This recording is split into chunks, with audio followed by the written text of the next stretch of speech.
우리 계속해서 출애굽기를 함께 살펴보고 있는데 이스라엘 백성들이 하나님께서 가르신 홍해를 건너서 애굽을 떠난 지 3개월이 되던 날입니다. 그러니까 2달째가 딱 끝이 나고 이제 3개월째가 시작되는 날을 말합니다. 그때 어디에 도착했냐면 시내 광야에 이르렀습니다. 그래서 이 시내 광야는 어디냐면 그 시내산이 있는 그 앞쪽에 펼쳐진 조그만 광야입니다. 그래서 오늘날의 아라비아 반도에 위치하고 있습니다.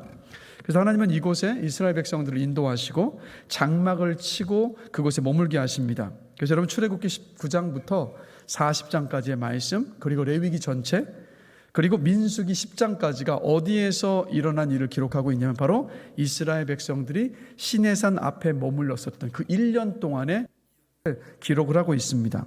자, 그럼 우리 이런 질문을 던져봅니다. 왜 하나님은 가나안 땅으로 이끌어가고 계셨던 이스라엘 백성들을 이 시내산으로 인도하시고 1년 동안을 그곳에 왜 머무르게 하셨던 것일까? 질문을 던져보게 되죠. 3가지 이유가 있었습니다. 먼저는요, 그들을 이끌고 왔었던 모세를 위해서였습니다. 자, 여러분 시내산은 어떤 곳이죠? 우리가 이전에 벌써 살펴봤지만 하나님께서 모세를 부르신 곳입니다. 그러니까 하나님은 모세를 부르시고 그리고 모세를 사용하셔서 내가 너를 사용해서 이스라엘 백성들을 애굽 땅에서 데리고 나오게 하시겠다라고 모세에게 말씀하셨어요. 자, 근데 그때 모세는 어땠습니까? 하나님의 말씀을 믿을 수가 없었죠. 그렇죠? 믿을 수도 없었고 그래서 순종할 수가 없었습니다. 그 이유는 뭡니까? 그 미디안 광야에 자기 소유의 양떼 한 마리 없이 있는 그 목자에 불과한 나같이 초라한 사람을 통해서 도대체 어떻게 그렇게 큰 일이 일어나는가 이걸 도무지 감당할 수가 없고 믿을 수가 없었기 때문이었습니다. 자, 그때 하나님께서 어떻게 하시냐면 출애굽기 3장 12절을 보면 하나님께서 모세에게 내가 반드시 이것을 이루겠다라는 증거를 주셨는데 이렇게 말씀하세요. 하나님이 이르시되 내가 반드시 너와 함께 있으리라. 내가 그 백성을 애굽에서 인도하여 낸 후에 너희가 이 산에서 하나님을 섬기리니 이것이 내가 너를 보낸 증거니라 라는 약속을 주셨어요. 그러니까 지금 모세는 뭘 하나님께 요구했냐면 의심이 생기고 순종할 수가 없으니까 그것을 따라갈 수 있을 만한 증거를 좀 나에게 달라고 요청을 했던 겁니다. 근데 하나님이 어떻게 하신 거냐면 다 이루어진 결과를 모세에게 약속으로 주신 거예요. 이런 말이죠. 너를 통해 출애굽의 역사를 이루겠다고 지금 너에게 말하고 있는 내 말이 증거다. 이 말씀이에요. 왜 그렇습니까? 하나님은 말씀으로 천지 만물을 창조하신 분이시기 때문에 그분이 말씀하시면 그대로 되기 때문입니다. 오늘도 우리가 기도하는 이유는 뭐예요? 하나님께 기도하면 응답하시겠다고 말씀하셨기 때문에 우리는 그 말씀을 붙들고 신뢰하면서 이 자리에 온 거 아닙니까? 그래서 모세는 바로 하나님의 약속의 말씀을 받은 그 자리에서 그 약속이 이루어진 모습을 보고 있는 거예요. 그러니까 하나님의 말씀 기억하십시오. 하나님의 말씀은 이루어집니다. 하나님은 약속을 반드시 지키십니다. 우리의 때와 시간과 맞지 않는다고 포기하지도 마시고 실망하지도 마십시오. 항상 우리는 내 기준에서 바라보니까 인내를 못하는데 항상 하나님의 기준으로 봐야죠. 하나님께서 우리에게 이루어주시는 그때가 우리에게 가장 좋은 때, 우리에게 가장 좋은 것으로 반드시 응답하십니다. 성경이 다 그것을 말하고 있잖아요. 그래서 하나님은 시내산에 머물게 하신 이유가 뭐냐면 모세가 약속을 이루시는 하나님을 확인하고 모세가 하나님을 더 신뢰하도록 하시기 위해서 그곳에 머무르게 하셨던 거예요. 그래서 이 성경을 보면 출애굽기를 보면 시내산 이후에 모세의 삶이 달라집니다. 자, 왜냐하면 하나님은 시내산까지만 인도하시겠다고 약속하신 게 아니거든요. 최종 목적지는 어디입니까?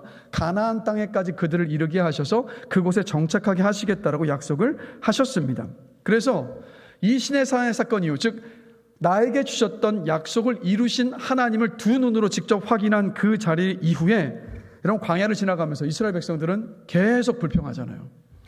계속 불평하고 불순종할 때마다 모세는 어떻게 하냐면 이들을 달랩니다. 어떻게 달랩니까?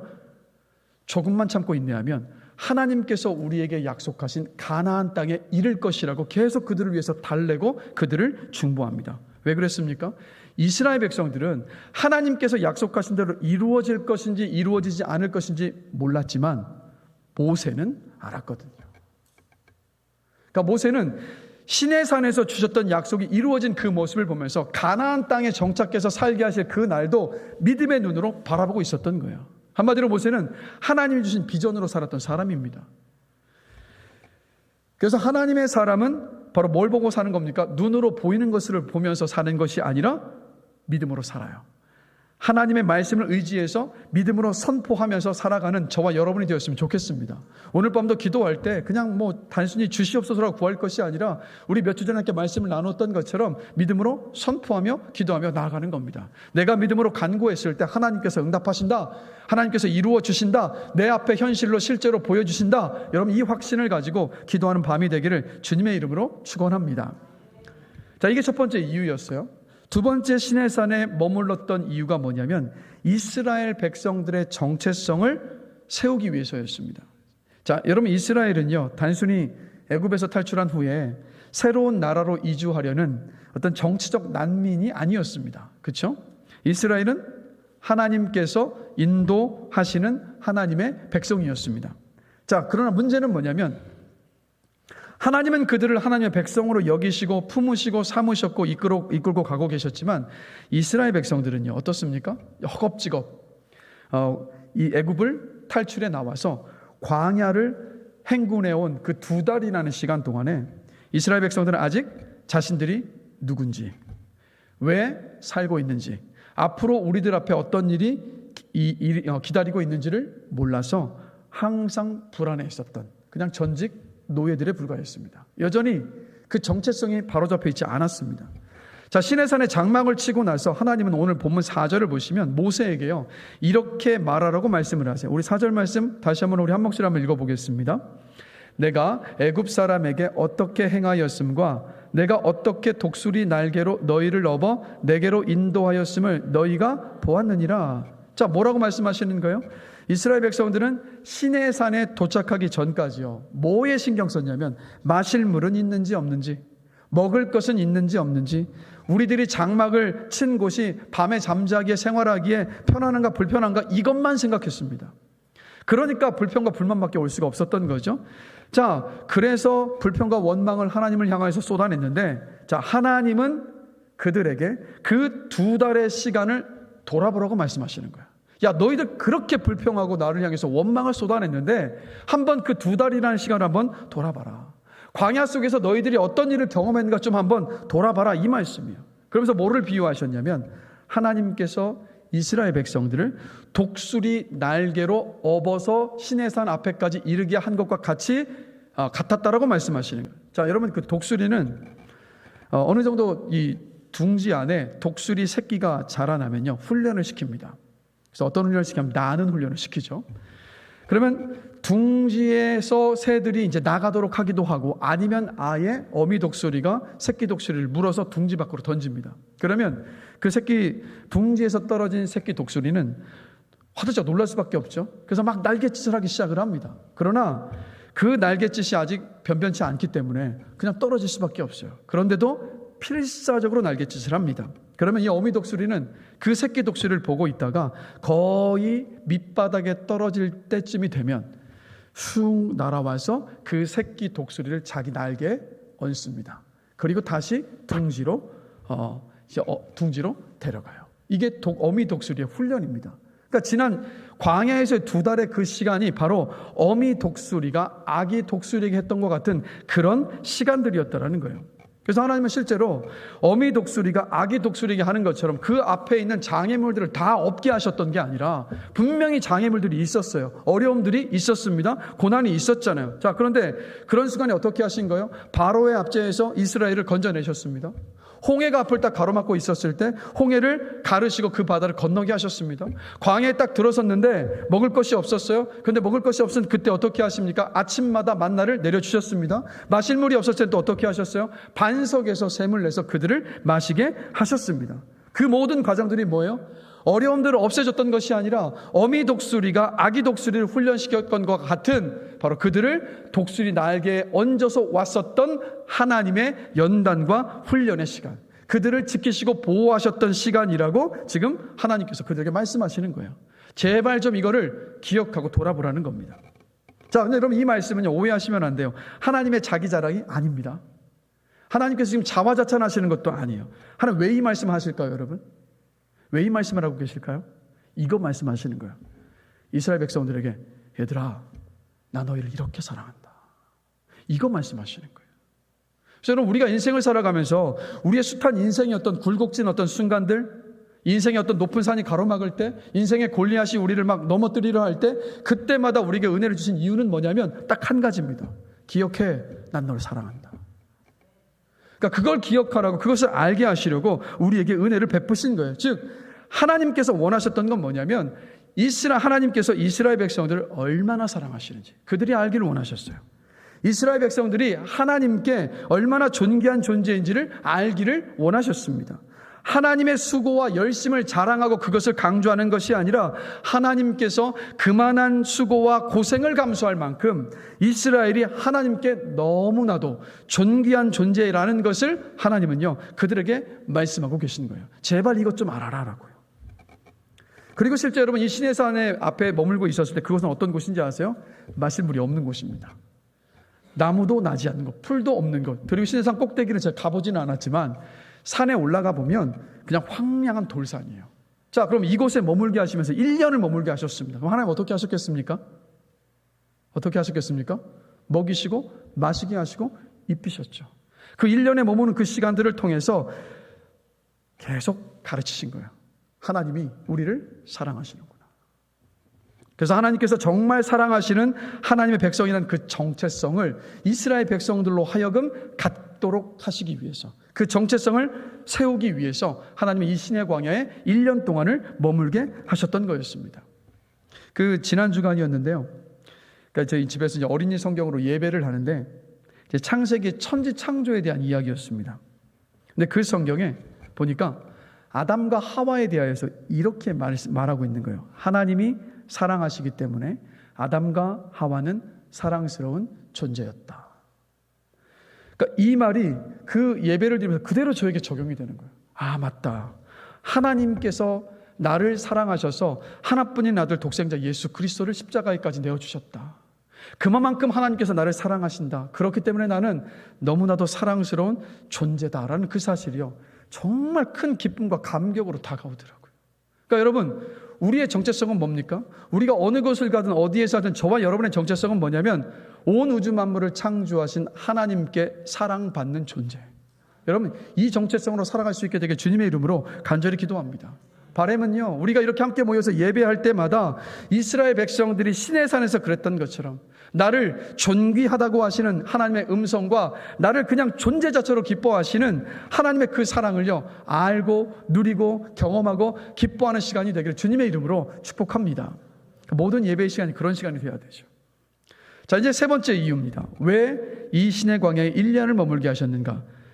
오늘 말씀의 제목과도 같죠. 이스라엘 백성들에게 비전을 주시기 위해서였어요. 자, 애굽에서 430년 동안 종살이를 하면서 한번 생각해 보십시오. 이스라엘 백성들은요, 애굽 사람들에게 그렇게 멸시를 당했습니다. 자, 430년을 노예로 멸시를 당했으니까 그들의 어떤 민족적인 자긍심, 그리고 자존감, 땅에 떨어져 있었겠죠. 밑바닥이었습니다. 하나님은 시내산에서 이런 이스라엘 백성들에게 그들이 얼마나 놀라운 존재인가 공식적으로 그 자리에서 선포하신 거예요. 자, 그 공식적인 하나님의 선포가 오늘 본문 5절과 6절입니다. 자, 5절 6절 말씀을요 우리 한 목소리 함께 한번 읽어보겠습니다. 세계가 다 내게 속하였나니 너희가 내 말을 잘 듣고 내 언약을 지키면 너희는 모든 민족 중에서 내 소유가 되겠고 너희가 내게 대하여 제사장 나라가 되며 거룩한 백성이 되리라. 너는 이 말을 이스라엘 자손에게 전할지니라. 자, 이 짧은 두 절의 말씀 속에 이스라엘 백성들을 향한 하나님의 비전이 담겨 있습니다. 그래서 어떤 신학자들은 그렇게 말하더라고요. 구약 성경에서 가장 중요한 성경 구절이 이 말씀이다라고까지 말하는 신학자도 있습니다.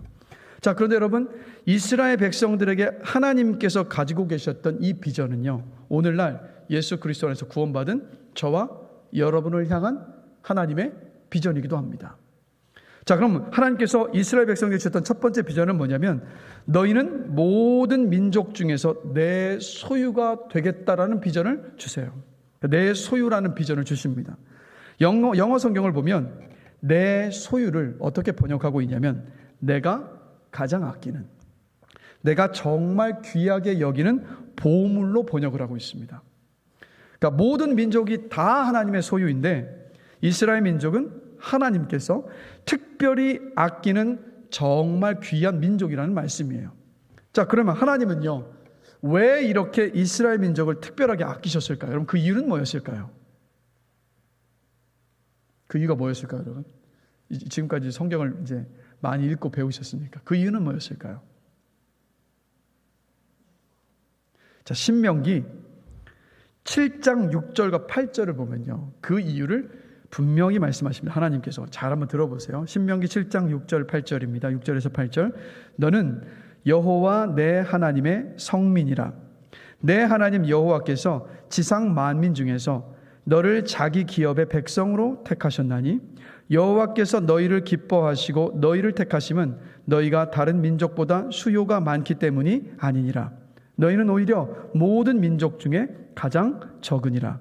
여호와께서 다만 너희를 사랑하심으로 말미암아 또는 너희의 조상들에게 하신 맹세를 지키려 하심으로 말미암아 자기의 권능의 손으로 너희를 인도하여 내시되 너희를 그 종되었던 집에서 애굽 왕 바로의 손에서 속량하셨나니라고 말씀하고 있어요. 자, 왜 그렇게 특별히 이스라엘 백성들을 선택하시고 사랑하셨습니까? 그 이유는 뭐였습니까? 그들이 온 민족 중에서 가장 작은 민족이었기 때문에, 가장 초라하고 가장 보잘것없는 이들이었기 때문에, 그리고 그들을 그냥 사랑하셨기 때문에 이스라엘 백성들을 선택하셨고 특별히 그들을 특별하게 아끼셨던 거였어요. 아무런 이유 없이.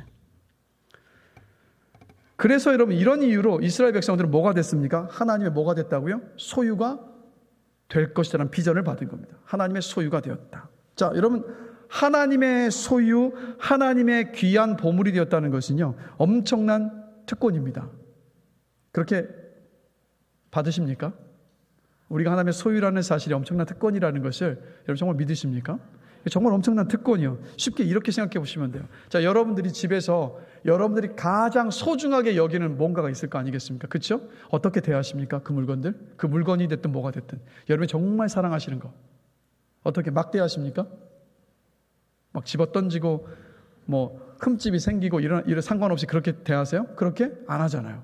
내가 정말 귀하게 여기는 보물은 정말 다칠세라, 막 흠집이 생길세라, 그게 그렇게 되지 않도록 어떻게 우리가 신경 쓰면서 지키고 보호하잖아요. 그래서 하나님의 소유가 된다는 건 이런 의미입니다.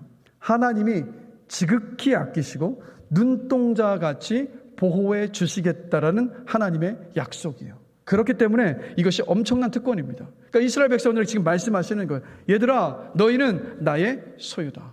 나는 너희를 앞으로 눈동자와 같이 너희를 지키고 보호하고 인도할 것이다라고 그들에게 하나님의 비전을 말씀해 주셨던 거였습니다. 자, 그런데 놀라운 것은 이 신의 광야에서, 시내산 밑에서 이스라엘 백성들에게 너희는 나의 소유다라고 말씀하셨던 하나님의 이 비전은 예수 그리스도를 믿는 믿음 안에서 저와 여러분에게 하나님께서 주셨던 비전이기도 합니다.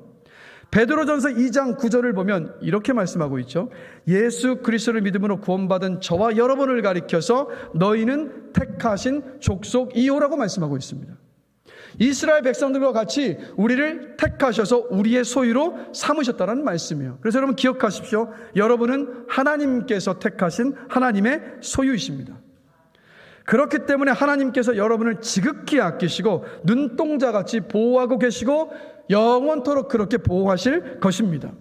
자, 이번 명절에 아직 오늘도 명절이신 분들이 계실 거예요. 그죠? 여전히 명절이신 분들이 계실 텐데 뭐 이 자리에는 명절을 맞이해서 뭐 해외에 나갔다 오신 분도 계실 것이고 또 어떤 분들은 멀리 또 고향을 찾아서 먼 길을 오고 가신 분들도 계실 겁니다. 저는 처가가 있는 창원까지 가는데 9시간 30분이 걸렸습니다. 네, 이렇게 오래 걸릴지는 몰랐어요. 자, 그런데 한번 생각해 보시죠. 근데 그 내려가는 시간들, 여러분이 오고 갔던 모든 시간들 한번 생각해 보시면, 자, 그 시간 아무런 사고 없이 안전하게 오가고 다녀올 수 있었다. 이건 우리 믿는 우리의 신앙의 모습에서 보는 우리 이렇게 고백할 수 있잖아요. 하나님이 지키시고 보호하셨기 때문입니다. 이거 어떻게 할 수 있느냐고요? 여러분 뉴스 보시라고요. 이 명절 이 연휴 기간에도 수많은 사건 사고가 있었습니다. 그러니까 우리가 하나님의 소유이기 때문에 하나님께서 우리를 보호하셨다라는 거예요. 그래서 여러분 우리 이 세상을 살아가면서요, 나는 하나님의 소유다라고 고백하며 우리 사십시다. 나는 하나님의 소유다. 이 고백 속에서 내가 하나님을 떠나 죄를 지를 수밖에 없는 죄의 자녀였는데 이제는 하나님의 은혜와 보호를 받는 하나님의 소유가 되었구나. 내가 하나님을 떠나서 죄의 압제를 받던 사람이었는데 이제는 하나님의 보호하심 속에 있는 사람이 되었구나. 내가 죄의 종로로 타던 사람이었는데 이제는 하나님 나라를 사는 사람이 되었구나. 하나님께서 주시는 복을 받아 누리지 못했던 사람이 나였는데 이제는 하나님께서 나에게 주시는 복을 받아 누리는 하나님의 소유가 되었구나 라고 감사하며 살 수 있는 저와 여러분이 되기를 주님의 이름으로 간절히 축원합니다. 그래서 힘들고 어려우실 때마다 또 걱정과 불안과 염려들이 어떤 문제 앞에서 다가올 때마다 고백하시는 거예요. 나는 하나님의 소유다. 나는 하나님의 소유다. 그 고백 속에서 하나님의 보호하심과 인도하심을 우리 확신할 수 있습니다. 자, 하나님께서 이스라엘 백성에게 주셨던 두 번째 비전은 뭐냐면 너희가 내게 대하여 제사장 나라가 될 것이라는 비전이었어요. 자, 여러분 제사장은 누굽니까? 하나님과 백성들 사이에 중보자 역할을 하는 사람이 바로 제사장입니다. 그래서 성경을 보시면 백성을 대표해서 제사장은 하나님 앞에 나아갑니다. 근데 제사장은 백성들의 죄를 대신 회개하면서 백성과 하나님 사이의 간극을 잇는 중보자가 바로 제사장입니다. 그러니까 이스라엘 백성들은 구약시대 때 제사장을 통해서 하나님의 음성을 들을 수 있었고 제사장을 통해서 하나님께 나아갈 수 있었고 제사장을 통해서 하나님께서 베풀어 주신 그 은혜를 누릴 수 있었던 거였습니다. 자, 그런데 하나님은 지금 뭐라고 말씀하시냐면 이스라엘 백성들 전체가 제사장이 된다라고 말씀하고 계세요. 자, 이 비전은 하나님께서 사실은요 아브라함에게 주셨던 비전이라는 걸 아십니까? 자, 창세기 12장 2절과 3절을 보시면 하나님이 아브라함을 부르시면서 이런 약속을 하세요. 내가 너로 큰 민족을 이루고 내게 복을 주어 내 이름을 창대하게 하리니 너는 복이 될지라 너로 말미암아 복을 얻을 것이라 하신지라. 이 약속을 하셨습니다. 자, 하나님은 그 먼 옛날 아브라함에게 약속하셨던 대로 아브라함의 자손이 큰 민족을 이루게 하셨습니다. 아브라함의 아들 이삭 한 사람으로 시작을 했는데 지금 이 시내산에 모여있는 이스라엘 백성의 숫자가 몇 명입니까? 자그마치 200만 명이 넘는 사람이에요. 자, 그런 큰 민족을 이루게 하셨습니다. 자, 그리고 너로 말미암아 복을 얻게 하실 것이다 라고 아브라함에게 약속하셨던 대로 아브라함의 후손인 이스라엘로 말미암아서 온 세상이 복을 얻도록 하게 하시겠다라고 말씀하시는 거예요. 자, 그럼 우리 이런 질문을 던져봅니다. 이스라엘로 말미암아서 온 세상이 얻는 복은 뭘까요, 여러분? 오늘 본문 4절 보실까요, 여러분? 자, 오늘 본문 4절 보시겠습니다. 같이 한 목소리로 한번 4절 말씀을 한번 읽어보겠습니다. 내가 애굽 사람에게 어떻게 행하였음과 내가 어떻게 독수리 날개로 너희를 업어 내게로 인도하였음을 너희가 보았느니라. 자, 이 말씀을 잘 보세요. 내가 애굽 사람에게 어떻게 행하였음과, 자, 그 일들을 했고, 그리고 내가 어떻게 독수리 날개로 광야를 너희를 업어서 어디로 인도하셨다고 말씀하세요? 내게로 인도하셨다. 내게로 인도하셨음을 너희가 보았다. 자, 하나님 지금 뭘 강조하고 계신 거냐면 이스라엘 백성들을 출애굽을 시키셔서 시내산 앞에 이르게 하셨다, 이걸 강조하고 계신 게 아니에요. 홍해를 가르시고 그 광야를 지나게 했던 모든 과정들은 내가 너희를 나에게로 인도한 과정이었다라는 것을 하나님께서 강조하고 계십니다. 그래서 여러분 이스라엘 백성들의 특징은요, 애굽 노예에서 자유인이 되었다, 땅도 없는 유랑민에서 가나안의 어떤 땅을 소유한 지주가 되었다, 아니면 어떤 그런 의미가 아니에요. 이스라엘 백성의 특징은 뭡니까? 하나님을 모르던 사람들, 하나님을 떠났던 사람들, 죄에 속하였었던 사람들이 하나님께로 인도함을 받은 사람들, 바로 이들이 누굽니까? 이스라엘 백성들이에요. 즉 하나님을 아는 사람으로 하나님의 소유인 하나님의 백성이 되었다는 그 사실이 이스라엘 민족의 가장 독특한 특징입니다. 이게 바로 뭐냐면 이스라엘이 받은 복이에요. 그래서 하나님께서 이스라엘을 제사장 나라를 삼으신 목적은 뭡니까? 온 세상이 이스라엘처럼 되도록 하시기 위해서. 즉 이스라엘 너희는 제사장 나라가 돼서 모든 민족을 향한 나의 복의 통로가 될 것이다. 온 세계가 너희처럼 나에게 은혜를 받는 나라가 되게 하고 복을 받는 나라가 되게 할 것이다 라는 이 말씀을 이스라엘 백성들에게 하고 계시는 겁니다.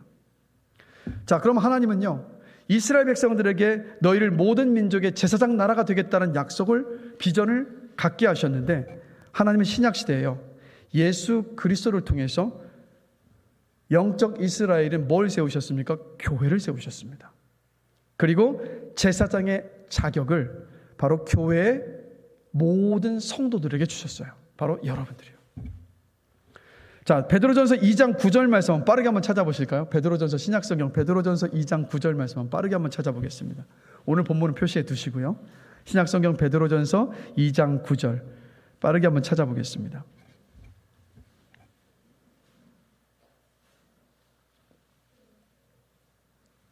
찾으셨나요?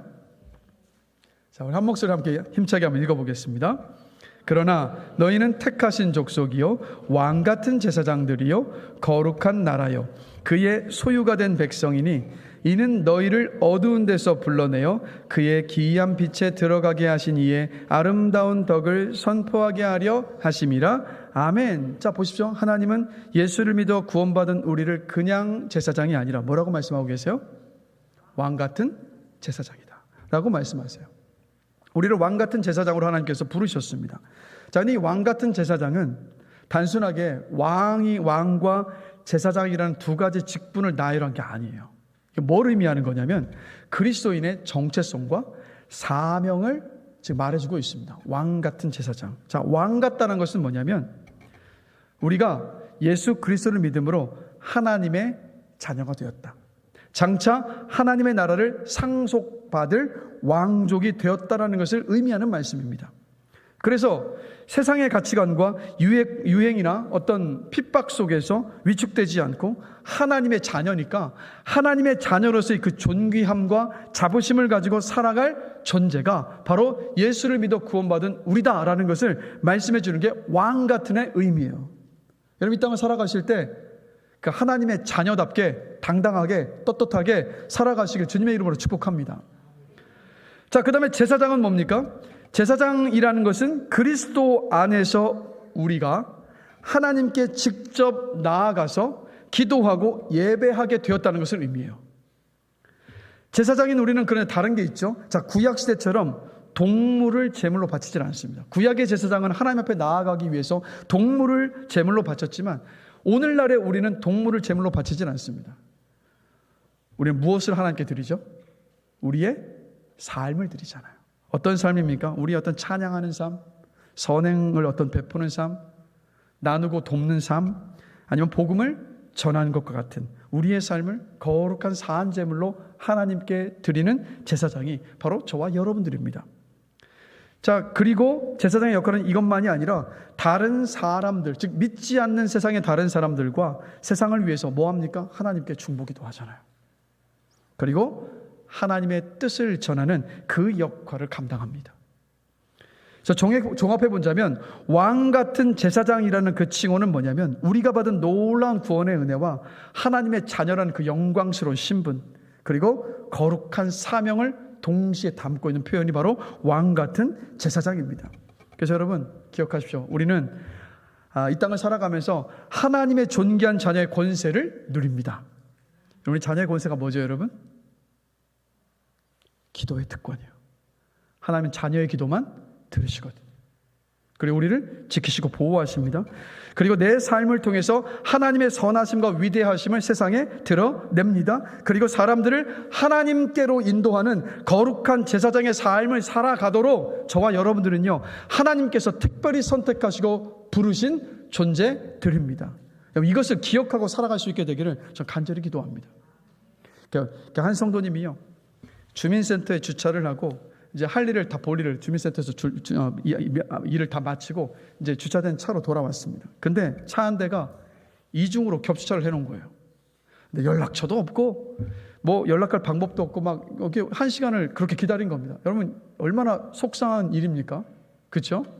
그 표정 보시니까 벌써 그래 보이세요? 얼마나 속상한 일입니까? 근데 이 차 주인이 왔는데, 그러니까 우리 같으면 너무 죄송합니다, 미안합니다 이렇게 말할 텐데 그 차 주인이요 그렇게 말하진 않고요. 이제 아내가 차를 대놓았던 것 같은데 남편이 와서 하는 말이 난 몰라요. 나는 몰라면 시민을 뚝 대더라는 겁니다. 그러니까 이 성도님 입장에서 1시간을 속절없이 그 앞에서 기다렸으니까 얼마나 속상하고 화가 납니까? 그래서 그 속상하고 화난 마음을 다 이야기를 한 거예요. 근데 그 순간요, 같이 함께 갔던 아이가 하는 말이 이렇게 말하더랍니다. 예수님이라면 어떻게 하실지 생각해 보셔야죠.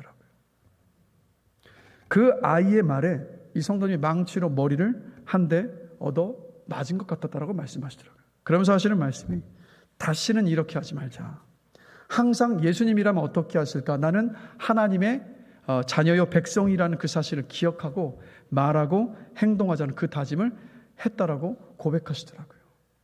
여러분, 삶 속에서요, 세상 속에서 왕 같은 제사장으로 살아가는 여러분들이 되시길, 우리가 되길 주님의 이름으로 축원합니다.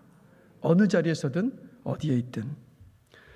그런데 여러분, 우리가 한 가지 주의해야 될 것이 있어요.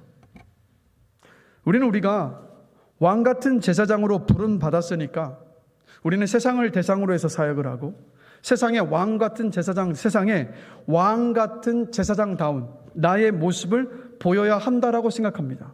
그렇죠? 이런 생각할 때 정말 많아요. 그래서 목회자나 직분자나 어떤 목자라든가 목자처럼 하나님께 쓰임 받는 사람이 교만해지거나 우월의식을 갖게 되는 일들이 많습니다.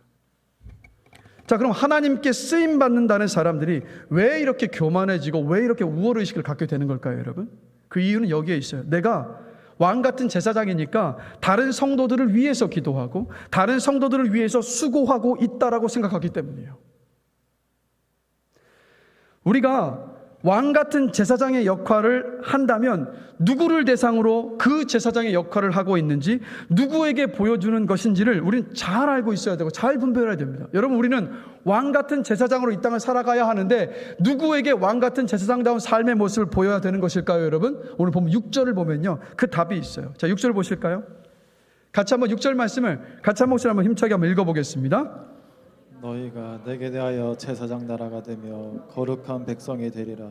너는 이 말을 이스라엘 자손에게 전할지니라. 뭐라고 말씀합니까? 너희가 내게 대하여, 나에게 대하여 제사장 나라가 되고라고 말씀하고 계세요. 그러니까 우리는 하나님을 향하여 왕 같은 제사장의 역할을 감당하는 겁니다, 여러분. 왕 같은 제사장의 역할을 보여야 될 대상은 누구냐면 우리를 지켜보고 계시고 우리를 왕 같은 제사장으로 부르신 하나님이라고요, 여러분.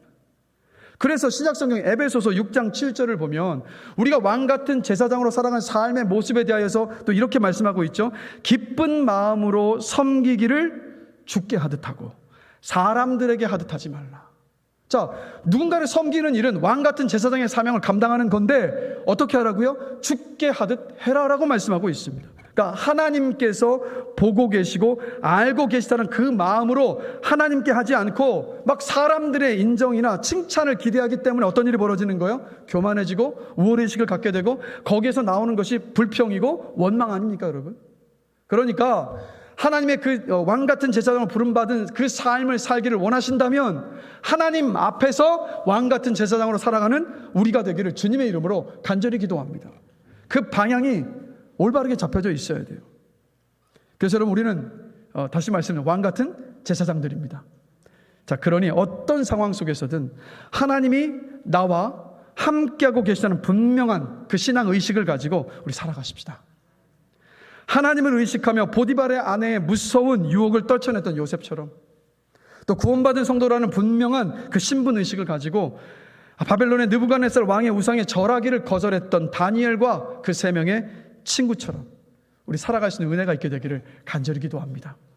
세상이 다 옳다, 그렇게 하는 것이 맞다고 아무리 세상이 이야기한다 할지라도 하나님께서 하지 말라고 하셨기 때문에 노라고 말할 수 있는 우리가 되었으면 좋겠습니다.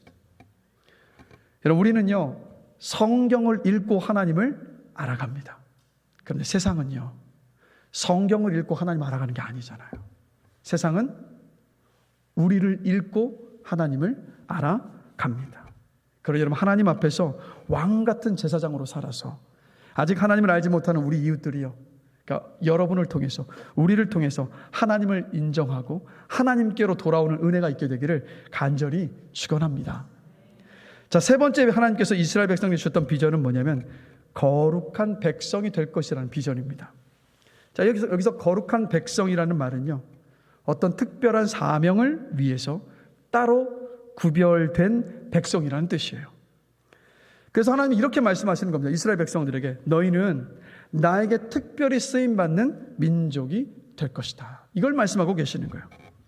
그러니까 하나님은 하나님을 알지 못하는 온 열방에 하나님을 알게 하는 그 일에 누구를 사용하시기로 하신 거냐면 바로 이스라엘을 쓰시고자 하셨던 겁니다. 그래서 하나님이 이스라엘 백성들에게 이렇게 말씀하셨던 거예요. 너희는 내 보물이다. 너희는 제사장 나라가 될 것이다. 너희는 열방에 나의 영광을 선포하는 특별한 사명을 가진 거룩한 백성이 될 것이다 라고 그들 앞에서 비전을 선포하셨던 겁니다. 그리고 그 비전을 선포하신 다음에 모세에게 뭐라고 말씀하시냐면 이 위대한 이스라엘 민족적인 비전을 그들에게 알게 하라고 오늘 6절 하반절을 보면 말씀하고 계세요. 제가 읽겠습니다. 거룩한 백성이 되리라. 너는 이 말을 이스라엘 자손에게 전할지니라. 그러니까 하나님은 예수 그리스도 안에서 영적인 이스라엘이 된 저와 여러분에게도요, 베드로전서 2장 9절에서 이렇게 말씀하고 계시죠. 그의 기이한 빛에 들어가게 하신 이의 아름다운 덕을 선포하게 하려 하심이라 라고 말씀하고 있습니다. 여러분 기억하십시오. 하나님은 여러분을 사용하십니다. 하나님을 알지 못하는, 그러니까 우리의 가족과 이웃들 그리고 세상 사람들에게 그 복음을 전하는데 여러분을 반드시 사용하십니다. 그러니까 우리에게도 하나님은요, 동일하게 말씀하고 계시는 거예요. 너희는 내 보물이다. 너는 내 보물이다. 너는 왕 같은 제사장이다. 너는 열방에 나의 영광을 선포하는 특별한 사명을 가진 거룩한 백성이다라고 오늘도 우리들에게 하나님은 선포하고 계십니다. 그래서 당시 이 세상은요, 겉모습만 보고 이스라엘을 하찮은 노예, 난민 집단으로 막 멸시를 했습니다. 그러나 하나님은 이스라엘을 어떻게 부르신 거예요? 너희는 하나님의 소유요, 하나님의 보물이고 열방을 다스릴 축복의 통로라고 그 비전을 그들에게 주시고 선포하셨습니다. 근데 성경을 보면 우리가 바라보고 세상이 바라보는 시각과 전혀 다르게 하나님께서 비전을 선포하시는 모습을 우리 자주 발견해요. 평범한 갈릴리의 어부였던 시몬 베드로에게 주님 뭐라고 말씀하셨습니까? 너는 사람을 낚는 어부가 될 것이라고 비전을 주시고 선포하셨습니다. 우리의 생각과 하나님의 생각이요, 이렇게 달라요. 시내산에서 하나님은요, 우리를 향해 가지고 계신 그 놀라운 비전을요, 이스라엘 백성들에게 선포하신 것이지만 동시에요, 우리를 향한 비전을 선포하신 것이기도 합니다. 세상은 우리의 겉모습만 보고 우리를 변변치 않게 생각할 수 있습니다. 그러나 하나님은요, 그 광야에서부터 우리의 그 거룩한 가능성을 보시고 비전을 선포하셨어요. 그래서 여러분, 하나님은 우리의 인생을 향한, 여러분의 인생을 향한 크고 놀라운 계획을 가지고 계십니다. 그러니까 우리는 하나님의 그 놀라운 계획을요, 기대하고 믿음으로 붙잡을 수 있어야 돼요. 그래야 함부로 인생을 낭비하며 살지 않습니다. 그래서 우리를 향한 하나님께서 가지고 계신 비전은 뭡니까? 우리를 통해서 하나님의 영광이 드러나고 그들이 하나님께로 돌아오게 하는 그 비전을 우리에게 주셨습니다. 그래서 여러분, 이 비전을 늘 기억하며 살아가게 되시기를 주님의 이름으로 축원합니다. 여러분, 그래야 인생을 허비하지 않을 수 있습니다. 이 세상의 화려함에 기죽지 않을 수 있습니다. 그래야 거룩하고 건강한 그 자존감을 가지고 어떤 시련이 와도 담대하게 우리의 그 삶을 살아낼 수 있습니다.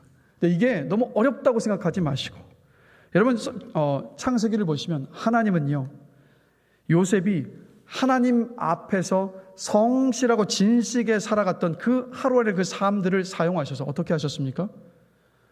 하나님의 구원의 놀라운 계획을 이루어 가셨습니다.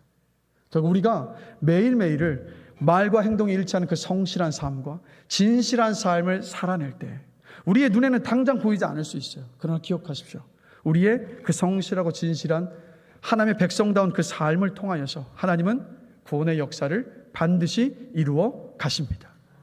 이 최근에요, 우리 교회 등록하신 한 성도님 같은 경우는 그 성도님이 신앙생활을 하면서 변화된 삶의 모습을 보고 주변의 지인이 우리 교회 등록해서 신앙생활을 하고 계시단 말이에요. 여러분, 우리의 삶 속에서, 여러분의 삶 속에서 그러한 놀라운 역사가 일어나게 되기를 주님의 이름으로 축복합니다. 우리 말씀을 마무리하겠습니다. 찬양팀 다 올라와 주실까요? 마태복음 10장 16절을 보시면 여러분이 잘 아시는 말씀인데 예수님께서 이런 말씀을 하십니다. 보라, 내가 너희를 보냄이 양을 이리 가운데로 보냄과 같도다. 그러므로 너희는 뱀같이 지혜롭고 비둘기같이 순결하라 라는 말씀을 하세요. 저는 뒤에 뱀같이 지혜롭고 비둘기같이 순결하라는 말씀을 보고 싶은 것이 아니라 그 앞에 말씀이요. 보라, 내가 너희를 보냈다라고 말씀하고 계세요. 여러분, 우리 기억하십시오. 우리에게는 우리를 이 땅에 보내신 하나님이 계십니다.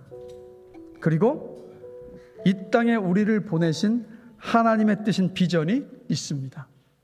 그리고 우리를 보내신 하나님께서 지금도 임마누엘로 항상 우리와 함께하고 계십니다. 그래서 여러분 기억하십시오. 우리는 그냥 무의미하게 우연히 이 세상에 던져진 존재가 아니라 하나님의 그 선한 뜻이 있어서 이 세상에 보내진 존재들입니다. 기억하십시오. 우리는 하나님의 소유입니다. 우리는 왕 같은 제사장입니다. 우리는 거룩한 하나님의 백성입니다. 결국 하나님은 우리를 이 땅에 보내시고 우리를 통해서 온 세상과 열방이 하나님께로 오게 하실 것입니다. 그리고 지금도 우리의 삶을 통해서 이 일을 이루어가고 계시다는 것을 믿습니다. 그래서 이 하나님의 그 비전을 가지고 인생을 살아가시는 여러분들이 되시길, 우리 모두가 되기를 주님의 이름으로 간절히 축원합니다. 당장 내 눈에 보이지 않는 그 현실만을 바라보며 낙심하는 것이 아니라 나에게 비전을 주시고 그 비전을 이루게 하실 그 하나님의 일하심을 믿음의 눈으로 바라보면서요, 우리에게 주어진 그 삶의 그 모든 순간순간들을 살아낼 수 있게 되기를 주님의 이름으로 간절히 축원합니다.